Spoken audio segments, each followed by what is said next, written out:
نحمده ونصلي على رسوله الكريم اما بعد فاعوذ بالله من الشيطان الرجيم بسم الله الرحمن الرحيم رب اشرح لي صدري ويسر لي امري واحلل عقدة من لساني يفقهوا قولي۔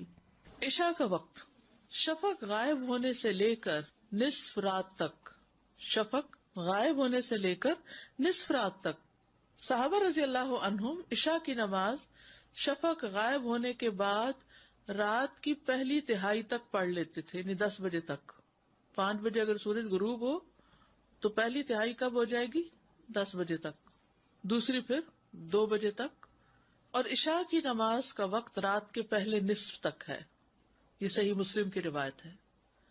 اول وقت جوہینا قبیلہ کے ایک آدمی سے روایت ہے، وہ کہتا ہے میں نے رسول اللہ صلی اللہ علیہ وسلم سے سوال کیا کہ میں عشاء کی نماز کب پڑھوں؟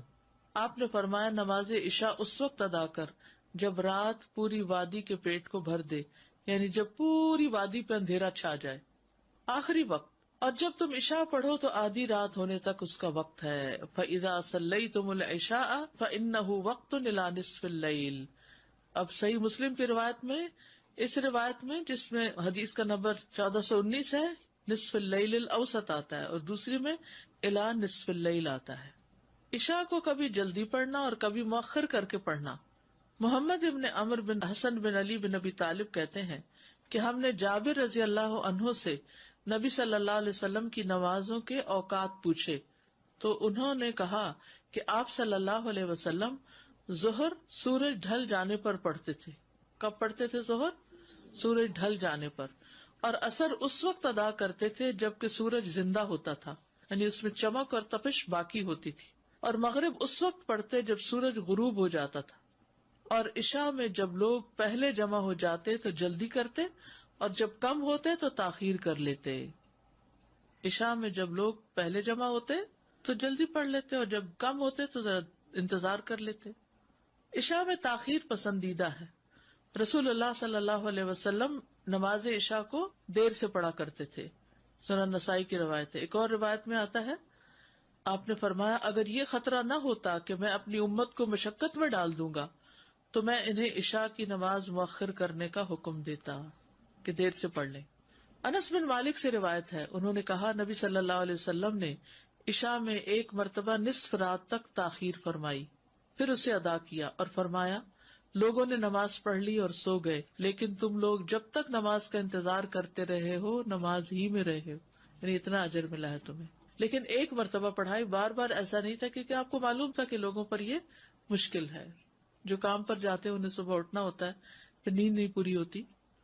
ابو موسیٰ سے روایت ہے، انہوں نے فرمایا میں اور میرے وہ ساتھی جو میرے ساتھ کشتی میں آئے تھے کسی دوسرے علاقے سے، وادی بطحان میں پڑاؤ کیے ہوئے تھے، جبکہ نبی صلی اللہ علیہ وسلم مدینہ میں تھے، یہ مدینہ سے باہر تھے۔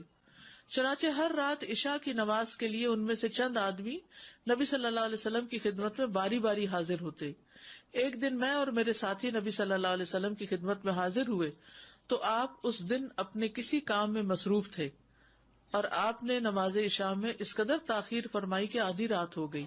آخر کا نبی صلی اللہ علیہ وسلم باہر تشریف لائے اور انہیں نماز پڑھائی۔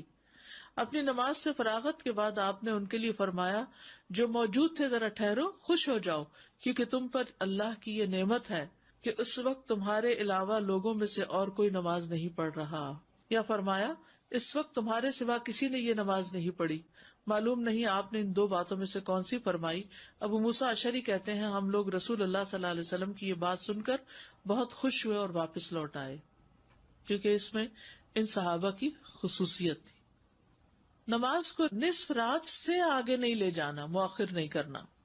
اگر عشاء کی نماز وقت سے لیٹ ہو جائے تو یہ حرام ہے، اور کسی کے لیے جائز نہیں کہ وہ عشاء کی نماز یا اس کے علاوہ کوئی اور نماز لیٹ کرے۔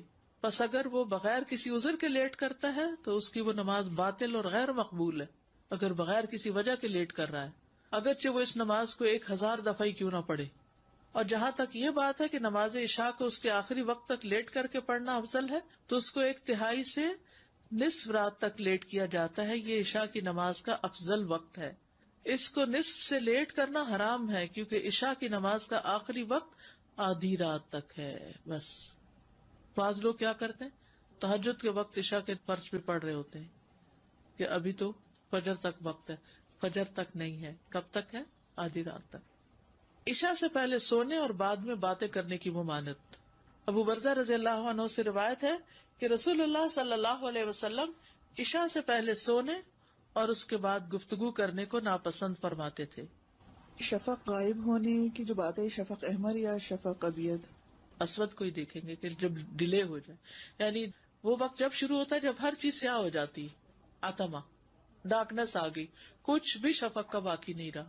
اب یہاں پر مسئلہ یہ ہے کہ گرمیوں میں کیا ہوتا ہے، روشنی جا کے نہیں دیتی، اندھیرا ہوتا ہی نہیں، کیونکہ عشاء کی نماز اندھیرے کی نماز ہے. تو اب اس میں مجبوری ہے، کچھ جگہوں پر تو اس سے بھی زیادہ روشنی رہتی ہے، اور آگے نارتھ کی طرف چلے جائیں تو وہ تو پھر ایکسیپشنل صورت ہے.